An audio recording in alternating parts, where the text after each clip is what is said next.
Bom, vamos lá então. A mente perturbadora de Austin Lee Edwards. Você passa tempo suficiente na internet, provavelmente já conhece o termo catfish. Para aqueles que não conhecem e não viram um programa de TV, catfish é a prática em que um indivíduo cria um perfil falso na internet, usando fotos e dados de terceiros para enganar, manipular ou aplicar golpes em outras pessoas. O objetivo geralmente envolve criar falsos relacionamentos amorosos para extorquir dinheiro, mas também pode ser motivado por carência ou para fins de diversão própria. A internet não deu às pessoas apenas o anonimato, ela também deu a opção de ser quem elas quiserem, incluindo outras pessoas. A troca de mensagens em tempo real em meio a perfis bem projetados, ainda que falsos, podem levar usuários menos esclarecidos ao erro. Eles conversam com uma pessoa acreditando que estão conversando com outra, e geralmente descobrem a verdade da pior forma possível. De idosos que acreditam que o Elon Musk está pedindo dinheiro, em português, a mulheres que criam contas falsas. Mas é que eu ia falar agora, por exemplo, eu tenho uma tia que provavelmente acreditaria que o Elon Musk tá pedindo dinheiro na internet. Mas o cara tem que estar muito desligado da internet pra achar um bagulho desse aqui, velho. Para testar a fidelidade do parceiro, o catfish é uma prática muito conhecida e antiga, mas de alguma forma ainda funciona. Em novembro de 2022, o policial Austin Lee Edwards, de 20 Aqui, ó, ele é policial, mano. Então não é um serial killer, não. Achei que era serial killer, mas não é não. Pelo jeito é um policialzinho safado. anos, mantinha uma vida dupla, e elas eram muito distintas uma da outra. Em sua vida real na Virgínia, ele era um agente da lei, uma autoridade munida de distintivo e poder cedido pelo Estado. Na internet, ele era apenas um adolescente. Esse adolescente começou a trocar mensagens com uma Pô, mano, você olha isso daqui, você vê a calvície desse homem. Na metade da cabeça, você acha que é um adolescente, irmão. garota de 15 anos de idade a mais de 2.000 quilômetros de distância, em Riverside, na Califórnia. A interação que começou via mensagens no Instagram se transformou em obsessão até que, eventualmente, levou o falso adolescente a cruzar o país até a casa de uma família que não fazia ideia de quem ele era. Vixe, velho. Riverside é uma cidade na Califórnia que pode ser encontrada a leste de Los Angeles. Um lugar calmo e lento, onde as pessoas conhecem seus vizinhos pelo nome. Durante a manhã do dia 25 de novembro de 2022, alguns moradores notaram uma atividade anormal na residência situada no número 11.261, em Price Court. O dia de ação de graças tinha passado, era Black Friday e aquela manhã começou mais quieta do que o normal. Isso até a presença de um Kia Soul vermelho chamar a atenção dos vizinhos. Kia Soul, mano, que carro é esse, velho? Mano, isso aqui parece um Uno, mano. Kia Soul vermelho, velho. O veículo nunca tinha sido visto naquela rua antes e chamou a atenção antes de levantar suspeitas. Mais de um morador viu um homem caminhando ao lado do veículo, em frente a uma das casas. Porém, ninguém sabia dizer quem ele era. Alguém comum para o bairro, onde todos se conheciam. Pouco tempo depois, o homem entrou em uma das casas. Esse movimento resultou em vozes altas que deixavam a propriedade. Os vizinhos mais próximos tentaram entender o que estava acontecendo, mas antes que pudessem fazê-lo, notaram a presença de fumaça escapando por uma das janelas do segundo andar. Em segundos, o alarme de incêndio foi disparado, e agora um grande volume de fumaça preta atingiu o céu. A rua foi rapidamente tomada pela escuridão criada pelo fogo, e os vizinhos ligaram para os bombeiros. As equipes chegaram ao local em poucos minutos e foram capazes de controlar as chamas. Os vizinhos se reuniram para criar teorias sobre como aquele acidente tinha acontecido. A chegada da divisão de homicídios apontou para um ponto óbvio que ninguém estava vendo. Não havia sobreviventes. Nenhum dos moradores foi visto correndo para fora da casa, nem mesmo após a chegada dos bombeiros. E a expressão no rosto desses agentes apontava para uma cena bastante perturbadora. Foi então que todos entenderam que não se tratava de acidente. Os bombeiros encontraram 3 corpos enquanto controlavam as chamas. Mark Winnick, de 69 anos, sua esposa Sheree Winnick, de 65, e Brooke, de 38. Essa última era a filha do casal. O estado no qual foram encontrados não deixava dúvidas de que todos os 3 foram assassinados. Que isso, A família mano? foi encontrada na sala, próxima à entrada. Os 3 estavam caídos no chão com o peito É, se pá que ele é um serial killer mesmo, mano. na direção do solo. Uma fita adesiva foi usada para prender um saco plástico que cobria a cabeça de cada um deles. Mark, Sheree e Brooke morreram asfixiados. Seus braços e tornozelos também estavam amarrados com fitas, deixando clara a participação de um terceiro. Diferente dos pais, Brooke também sofreu um grave ferimento no pescoço. A perícia não demorou para perceber que o incêndio não foi acidente. Ele foi uma tentativa de eliminar evidências, enquanto transformava a vida dos peritos em pesadelo. Os agentes passaram pelos cômodos da casa até que um deles parou diante de Cara, mas uma tentativa muito falha, né? Mano, você vai querer eliminar pistas e suspeitas assim, tipo, e deixa o cadáver lá morto, amarrado, mano? Não faz sentido. Tanto que os caras conseguiram descobrir que os 3 estavam amarrados com bagulho na cara pra morrer asfixiado, cara. Não faz muito sentido você tacar fogo nisso aqui, mano. foto de família. Eles não eram em 3, eram em 4. Existia um quarto membro daquela família que não estava no local, uma adolescente que agora estava desaparecida. Essa jovem era uma das filhas de Brooke. A linha entre sobrevivente e criminoso em casos como esse é muito tênue. Mesmo quando não há evidências muito claras de participação, o benefício da dúvida costuma colocar o desaparecido como sequestrado ou sobrevivente até que se prove o contrário, principalmente quando se trata de menores. Em posse da informação de um quarto membro da família, a investigação descobriu que durante aquela manhã, a primeira ligação não foi para os bombeiros, foi para a polícia. Isso aconteceu quando um dos vizinhos presenciou a adolescente ser forçada para dentro de um carro vermelho. Essa pessoa ligou para a polícia e minutos depois, outro vizinho chamou os bombeiros. A testemunha alegou que a jovem estava visivelmente chateada ou contrariada ao ser colocada no veículo. O homem que a conduziu era alguém desconhecido e nunca visto na vizinhança. É o carro de novo? A polícia foi capaz de coletar uma descrição detalhada do sujeito e do veículo. Eles agora caçavam um homem que era responsável por triplo homicídio, incêndio criminoso e sequestro. Nossa, que satanás, mano. A perícia coletou as câmeras de segurança da região e identificou o que assou o vermelho. Eles seguiram esse veículo através das câmeras até que conseguiram uma imagem clara da placa. Ela foi lançada no sistema e trouxe o proprietário do veículo, um homem de nome Austin Lee Edwards. Aí, ó. Inicialmente esse nome não trouxe nenhuma memória dos vizinhos ou familiares. Ele não era alguém próximo e ninguém nunca o tinha visto antes. Para piorar, Austin morava em outro estado a mais de 2.000 quilômetros dali. A investigação decidiu verificar o histórico de Austin e foi então que tiveram uma surpresa. Esse homem era policial. Austin compunha uma das equipes policiais da Virgínia. Ele também já tinha atuado como policial. Cara, esse cara não me parece um cara ofensivo, não, mano. Um cara perturbado das ideias, tá ligado? Aquela foto dele de adolescente, até pode ser. Mas essa aqui de policial, ele tá... Não, eu tô achando errado. No passado. E isso trazia uma série de complicações para o caso. Austin tinha treinamento com diferentes armas de fogo e conhecia todas as técnicas de combate policial, o que significa que ele apresentaria alto risco em caso de confronto. Ele sabia como a força policial iria reagir e poderia se preparar para ganhar alguma vantagem, ainda que vencer o estado fosse impossível. Enquanto a investigação se preparava para um possível combate, eles começaram a se aprofundar na vida de Austin para entender o que o levou a cruzar o país para sequestrar aquela garota. Na época, Austin tinha 28 anos. Ele construiu uma boa reputação na polícia e trilhava um caminho promissor. Ele cresceu e se graduou na Virgínia.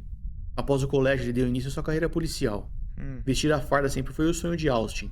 Esse sonho foi conquistado muito cedo e ele virou um dos agentes de confiança do xerife. Com o salário que recebia na polícia, ele foi capaz de adquirir uma pequena casa em Saltville, Virgínia. Austin se estabilizou na vida e virou motivo de orgulho nas reuniões familiares. Ao mesmo tempo, existiam alguns pontos na vida de Austin que faziam as pessoas olharem para ele de forma estranha. Para citar como exemplo, Austin usou fitas e sacos pretos para bloquear todas as janelas de sua casa. Algo que os vizinhos... O cara é perturbado mesmo, velho. O cara é perturbado mesmo. Não é possível. Pra quê? Pra quê, mano? Se quiser ficar no escuro, tem métodos mais fáceis de fazer isso. Cortina. Só cortina. Por que saco preto? consideravam estranho. Amigos e familiares descreveram o Estranho, esquisito. como sendo quieto, muito reservado e um tanto estranho em suas relações sociais. Esses pontos isolados não tornam o sujeito necessariamente perigoso, mas definitivamente dificultam sua leitura. Os comportamentos estranhos aos quais seus amigos se referiam tinham origem em problemas de saúde mental. Em 2016, Austin teve um episódio bastante grave. Ele usou uma faca para ameaçar o próprio pai. Em seguida, usou a lâmina para causar ferimentos em si mesmo. A polícia foi acionada e conseguiu controlar a situação. Austin foi levado ao médico e conseguiu sobreviver. Ele então foi enviado para uma clínica de saúde mental, onde passou por avaliação psiquiátrica. Ele ficou internado por um curto período e o Estado revogou o seu direito de portar Calma aí, armas de Gustavo, fogo. já vejo já o problema. Austin era um já. indivíduo instável que lidava com problemas de saúde mental. Suas ações mostravam que ele apresentava risco para si e para terceiros, o que nos traz uma pergunta importante. Como alguém com esse histórico foi capaz de ser aceito nas forças de segurança? E a Exatamente, mano. O cara totalmente esquisito, mano. Tem, mano, até pra tirar a carta de motorista tem teste psicotécnico e o cara normal é recusado. Imagina um cara louco desse, mano. Um cara maluco desse aqui. resposta pode ser um tanto constrangedora para o Estado. Durante a fase de recrutamento, o histórico de saúde mental de Austin não foi acessado, fosse por ocultação ou negligência. Pular essa etapa voltou a colocar uma arma na cintura de Austin, mesmo com seus direitos ainda revogados. Pular essa etapa burocrática colocou um distintivo no peito de um sujeito imprevisível. Alguém que recebia comportamentos estranhos, e ainda assim precisava lidar com pessoas diariamente. E para o cargo, o uso de arma de fogo não é opcional. Austin deu entrada na corporação pelo posto de policial rodoviário. Em novembro de 2022, integrou uma equipe na Virgínia. Ele assumiu o novo cargo apenas 9 dias antes do triplo homicídio. Austin combatia o crime durante o dia. Ele atendia a chamados, participava de operações e fazia suas rondas normalmente. O policial respeitado desaparecia quando voltava para casa. Sem uniforme e perdido em meio a janelas trancadas, Austin assumia outras personalidades, no plural. Ele fabricou diferentes passados e criou diversos perfis falsos para navegar na internet. Trancado sozinho em meio à escuridão, ele assumia a vez de adolescente. E foi dessa forma... Mano, não tem como confundir um cara desse com adolescente, mano. Caramba, velho. Ah, não, se bem que esses dias, não sei se foi no Rio de Janeiro, mas parece que uma brasileira foi presa aí porque tava se fingindo de órfã, cara, de criança. E os caras adotou. Três famílias diferentes adotou a menina, mano. E a mulher tinha 36 anos, velho. Doideira. Começou a conversar com menores de idade na internet. Austin se apresentava como sendo adolescente amigável e inocente. Ele se afastou Tá parecendo um nerd punheteiro isso aqui, velho. da imagem de ameaça e literalmente conversava como se fosse outra pessoa. Em alguns perfis falsos ele roubou fotos da internet. Porém, em seu perfil mais ativo, ele usava fotos antigas de si mesmo. Foi dessa forma que ele começou a trocar mensagens no Instagram com uma garota de 15 anos. Olha aí, velho, o problema aí, velho. Que erro, cara. Em Riverside, na Califórnia, a mais de 2.000 quilômetros de distância. Inicialmente, a garota não desconfiou das intenções de Austin. A conversa parecia progredir naturalmente, e assim se manteve por dias. O problema é que essa jovem não sabia que, na verdade, estava conversando com um homem de 28 anos. E a motivação da aproximação era óbvia. Austin tinha interesse em garotas menores de idade, e usou seu perfil falso para se aproximar de uma. Ele passou a ficar obcecado por essa em específico, e começou a se empurrar para a vida da jovem um pouco mais a cada mensagem. Austin passou os próximos meses enchendo a garota de presentes. Ela recebia diariamente doces em sua porta, além de entregas pagas de comida por aplicativo. Pelo jeito que estão falando aqui, deve ser muito fácil, mano, iludir uma pessoa de 15 anos, né, mano? Uma criança, né? Uma jovem de 15 anos, velho. Você mandar doce. Tipo assim, iludir uma adolescente de 15 anos com doce, mano. E outra, mano, as meninas, elas amadurecem mais rápido que os homens, mano. E tipo assim, com 15 anos, você consegue, como que eu posso dizer, enganada por conta de doce. Cartões com códigos para créditos em lojas virtuais. Aí já é diferente, aí é outra coisa, hein? Cartão pra loja online. Aí já é diferente, mano. Aí eu gosto também. Até presentes de aniversário para os amigos da garota. Quando um homem de quase 30 anos começa a enviar presentes, comida e dinheiro para uma adolescente de 15, raramente o gesto é visto como um ato de bondade. Na maioria das vezes, Uma fica safadeza. muito claro o que está acontecendo ali. Tá acontecendo uma A safadeza. estratégia de predadores como Austin é simples. Usar recursos para construir confiança e criar dependência. A manipulação geralmente é usada para afastar a menor da família, com a promessa de vida perfeita. Para o caso de Austin, a jovem ainda não sabia que ele tinha o dobro de sua idade. Em sua cabeça, ela conversava com outro adolescente. E essa conversa começou a mudar de direção. Com o tempo, as mensagens vindas de Austin tomaram um tom mais desconfortável e invasivo, até chegar a assuntos íntimos. Ele não apenas começou a pressionar a jovem emocionalmente, como passou a exigir o envio de fotos sexualizadas. Ah, não, mano. Tá piorando o vídeo, velho. Tá piorando, cara. Esse cara aqui é um filho da puta, velho. A jovem se recusou e a conversa antes amigável se transformou em pesadelo. Mano, meninas, pelo amor de Deus, você recebe uma mensagem dessa, assim, de um safado desse. Ó a cara desse corno aqui, de um safado desse. Esquece, acabou a conversa. Acabou, mano. 15 anos não é pra mandar foto nua, não. Não pode, velho. Não pode, tá errado. Durante o Halloween de 2022, a garota chegou ao seu limite e tomou uma decisão. Ela bloqueou Austin em todas as redes sociais. Isso cortou a comunicação entre os dois por completo. Austin se viu incapaz de interagir com a jovem por qualquer meio digital. Grande parte das pessoas já foi bloqueada por alguém em algum momento da vida. Em geral, a frustração é processada e a vida continua. Mas isso não acontece com pessoas como Austin. Ser bloqueado pela garota não soou para ele apenas como rejeição. Soou como humilhação. Com o passar dos dias, essa humilhação se transformou em ódio. E o maior problema aqui é que Austin tinha o endereço físico da jovem, uma vez que lhe enviava presentes. Perder o acesso à vida da jovem deixou Austin mais obcecado por ela. Na semana seguinte, ela recebeu uma carta.